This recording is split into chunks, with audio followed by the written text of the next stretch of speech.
Hello, welcome to RUMC Vital Signs. My name is Alex Lutz. On our show, you'll meet the fantastic people who make Richmond University Medical Center thrive. RUMC is an award-winning, full-service hospital located right here on Staten Island at 355 Bard Avenue. To learn more about the full array of services provided at RUMC, visit www.rumcsi.org. Aphasia is a medical condition that affects an individual's speech, writing, and understanding of written and verbal language, but it does not affect their intellect. More than 2 million Americans are affected by aphasia, according to the Mayo Clinic. Most notably recently, actor Bruce Willis.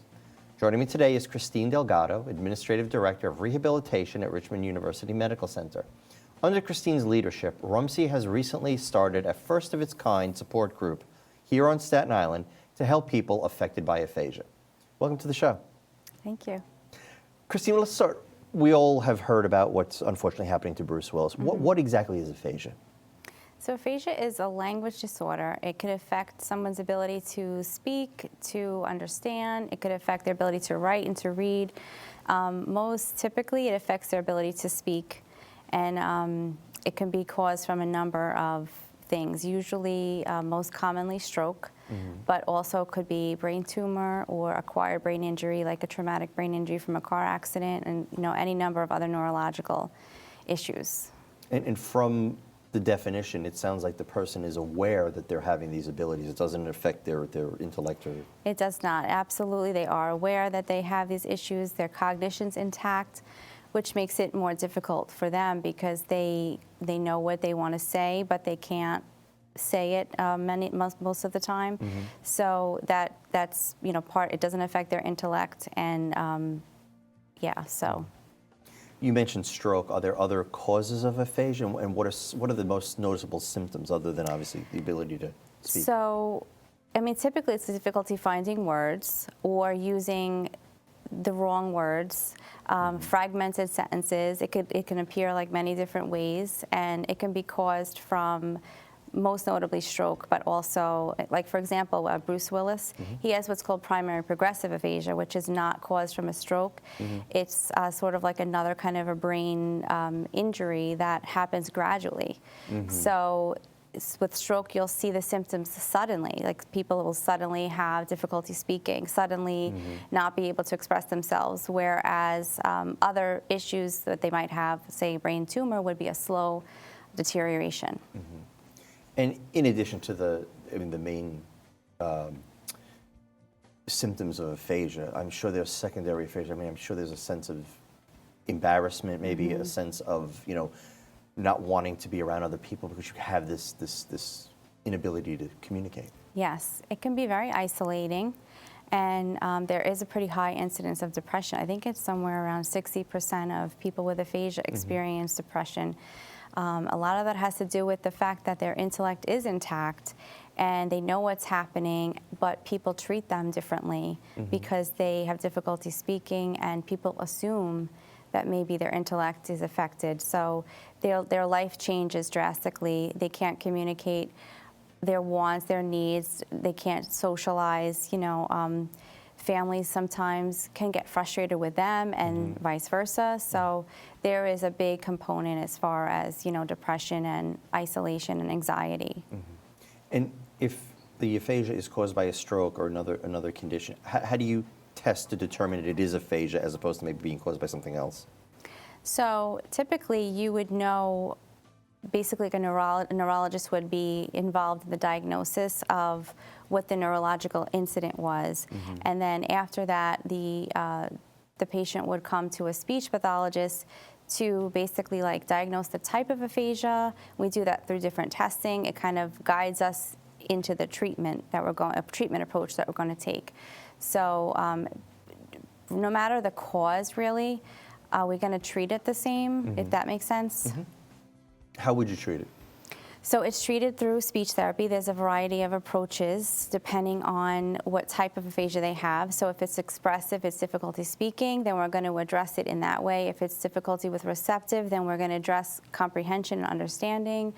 If it's difficulty with writing and reading, then we would take an approach geared towards those modalities. So it's going to basically depend on what they're affected by, or it could be a combination of things.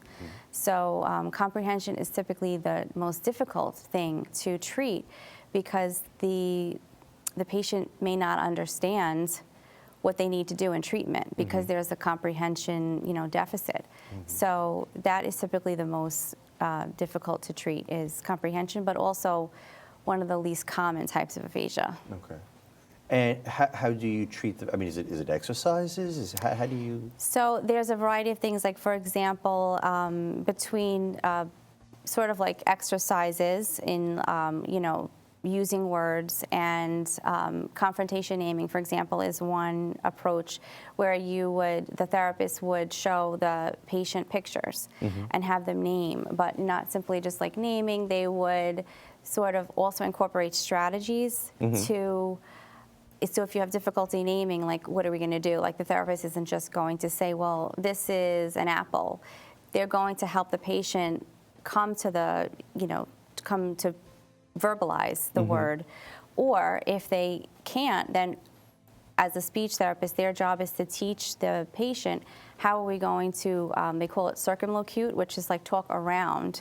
Okay. So, and we do this all the time, actually, in everyday life. When you can't think of a word, or if you're trying to tell me like about a restaurant, but you don't know the name of it, you'll say like, oh, it's by this intersection, or it's here, you're going to describe it. Okay. So we teach them strategies like that in therapy. There's like a whole gamut of things that we do with the patient, and typically we would try to incorporate some functional tasks. Like in the past with my patients, I have, had them call up and order food, because for us, that's something like we don't even think about it, but for a patient with aphasia, it can be like very difficult. They might have a lot of anxiety. They have to write it down. So we would do things like that, sort of functional tasks that they can use. So in addition to the actual treatments that you offer in the Comprehensive Rehabilitation Center at RUMC, many of the other service lines that we have at RUMC, there's support groups, cancer, stroke, cardiology, and I know a passion of yours has been to create this aphasia support group. So tell us a little bit about why you thought it was important, how it was created, and how is the group going?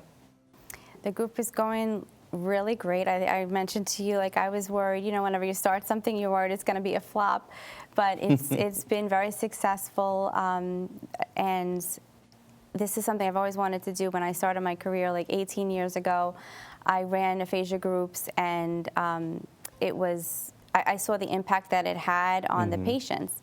They just love coming.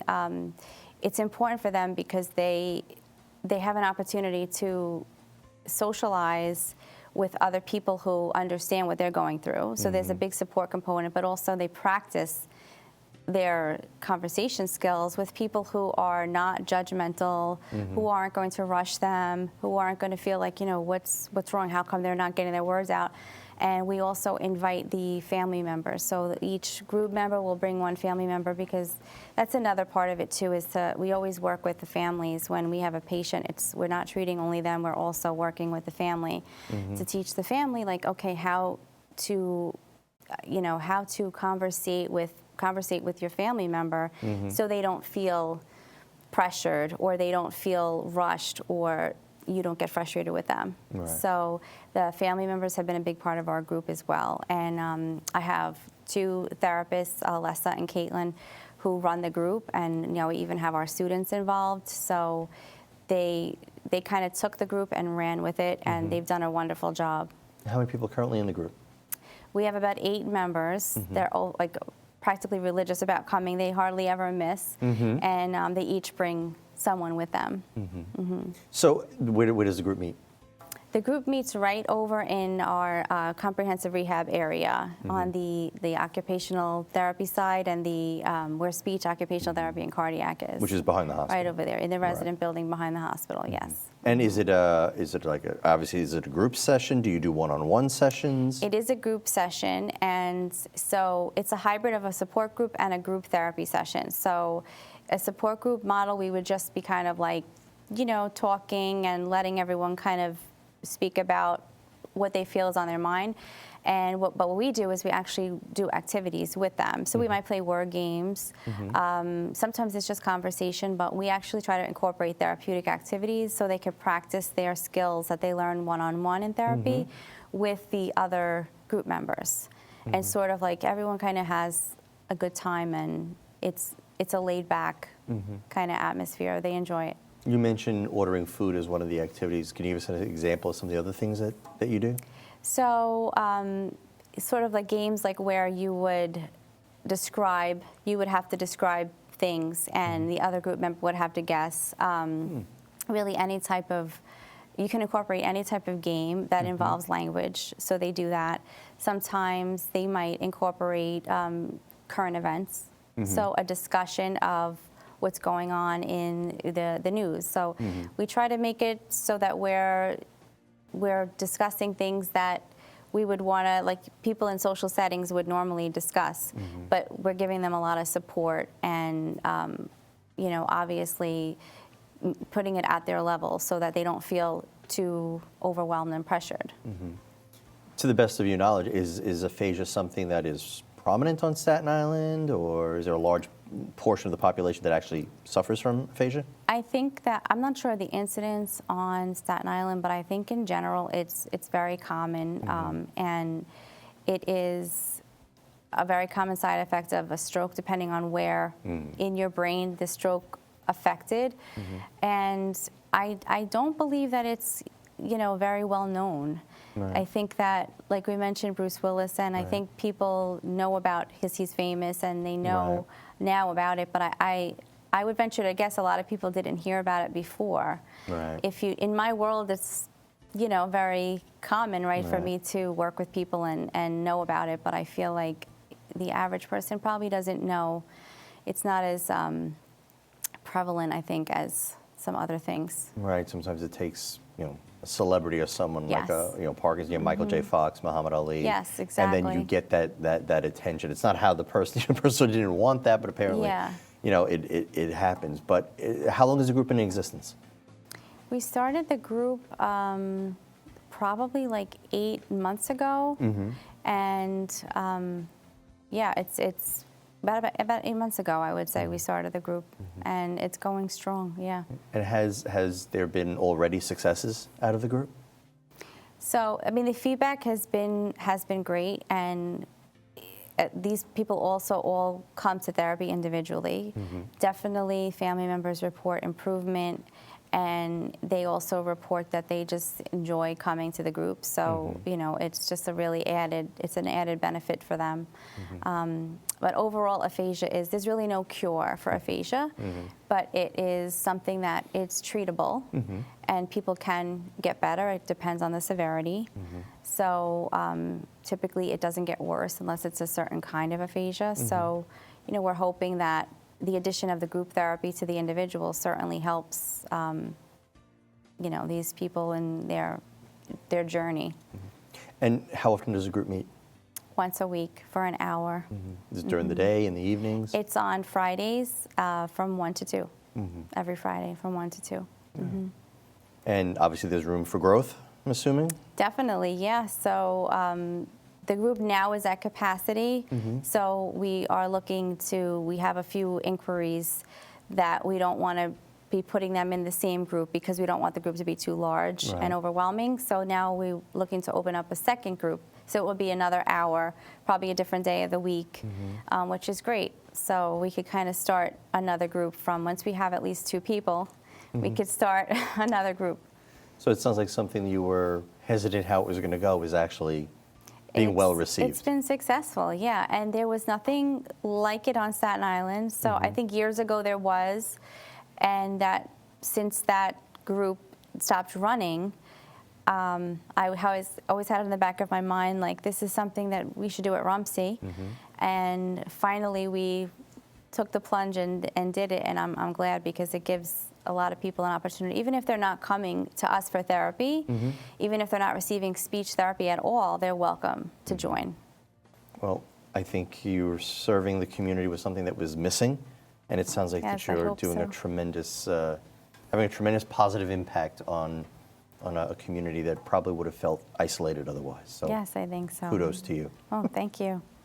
I want to thank Christine for joining me today. If you'd like to learn more about the Aphasia Support Group, you can call the RUMC Speech Department at 718-818-2245. When we come back, it'll be time to meet one of RUMC's community partners who has a very important event coming up that I think you'll find interesting.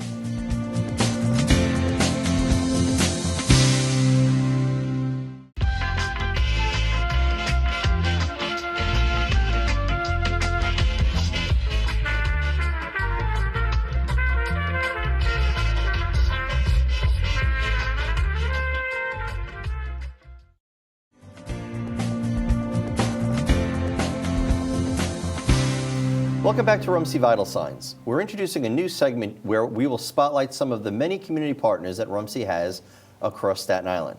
Joining me today is Tatiana Aguelo, Executive Director of NonProfit Staten Island.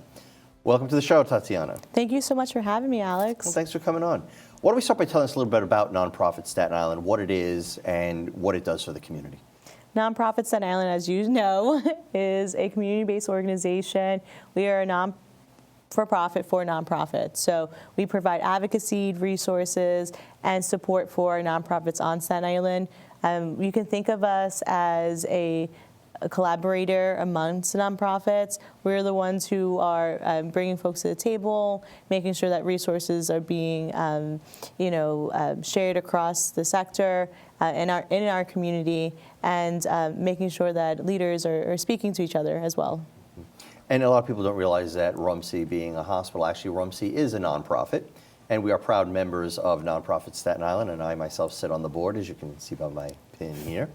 So how many members do you have for NonProfit Staten Island? We have over 160 members as of today, but there are over 1,600 nonprofits on Staten Island. So we have some room to grow in our membership, but we have some really key stakeholders like RUMC at the table, really helping us grow our impact, but also making sure that our community is at the forefront as well. So our membership is very vast. It's everything from the fishing nonprofit to youth services to senior care to cultural institutions and, like you're saying, healthcare. And I don't think folks understand how in depth nonprofits really get into the services and how much of the community we're interacting with every single day.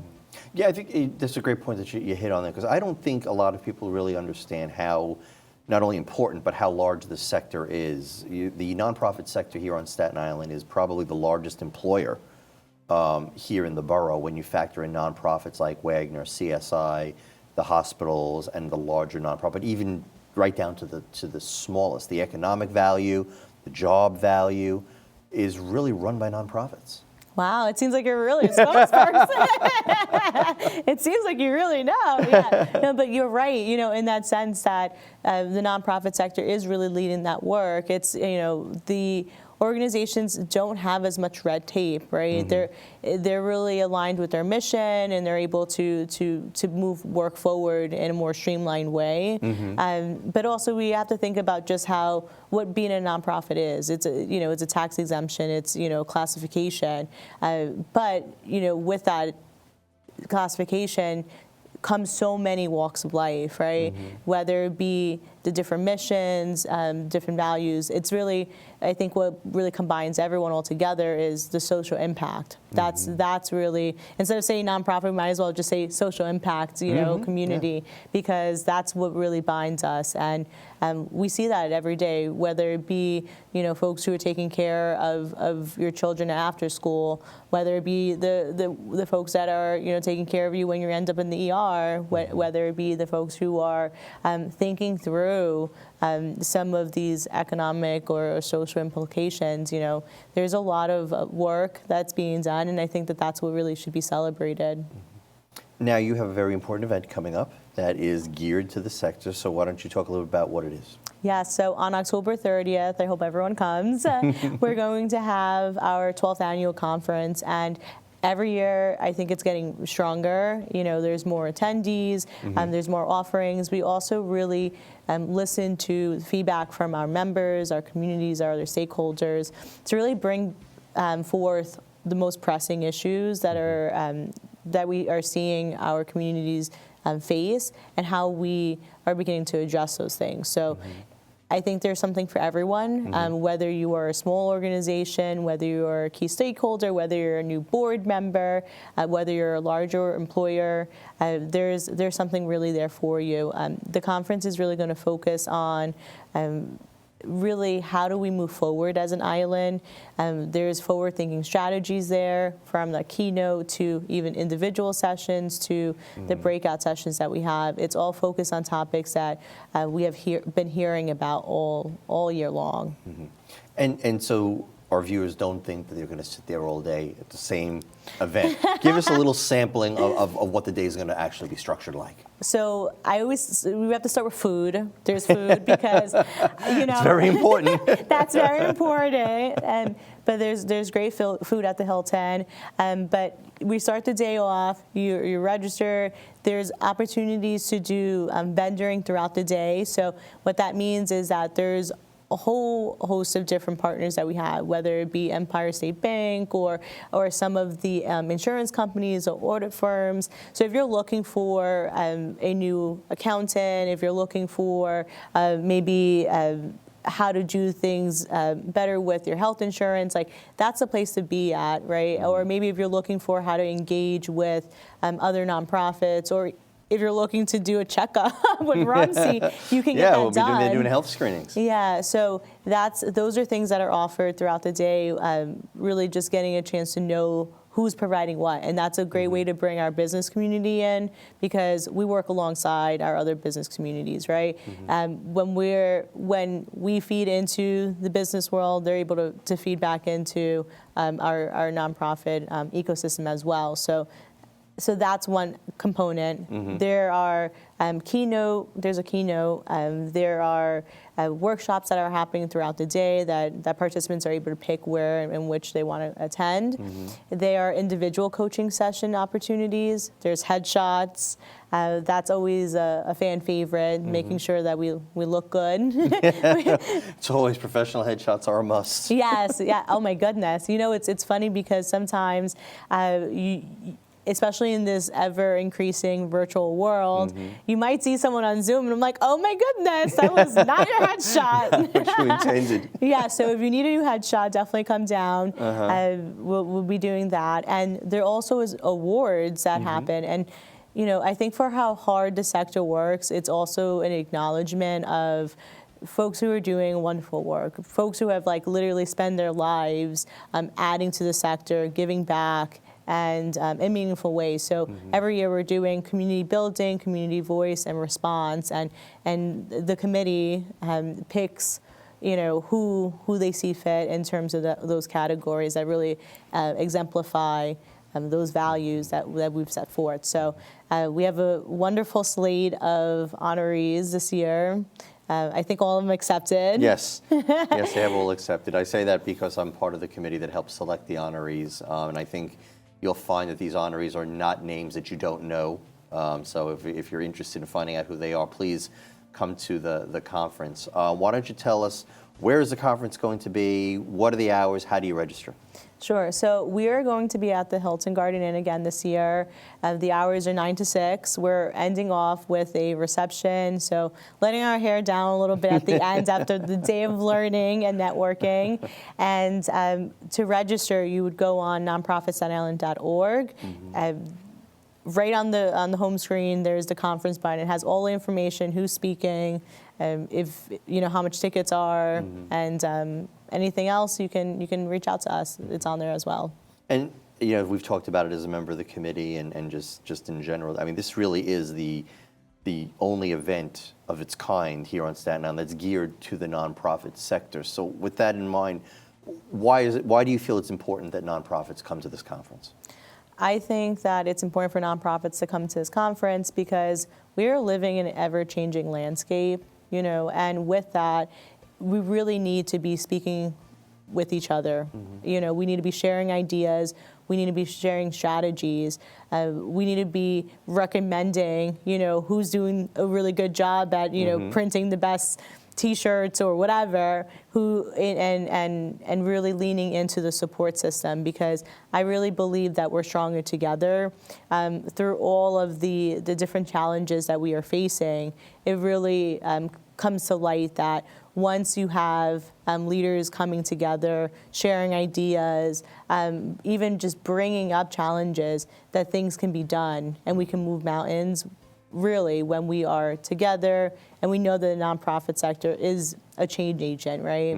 And so for us, that's important. And I think that really is why folks should come to the conference, because we want your ideas, we want you to learn, we all want to be lifelong learners, and we also want to make sure that that the things that we're all wrestling with are put on the table, and that we are here to move some of those agenda points forward. So I think that that's really important, and I just wanted to thank you, because I think you have been instrumental in helping us, bring some of those things, whether it be, oh my goodness, I have to do an audit, and helping us refine what the different topics are, and how we give and serve more meaningfully.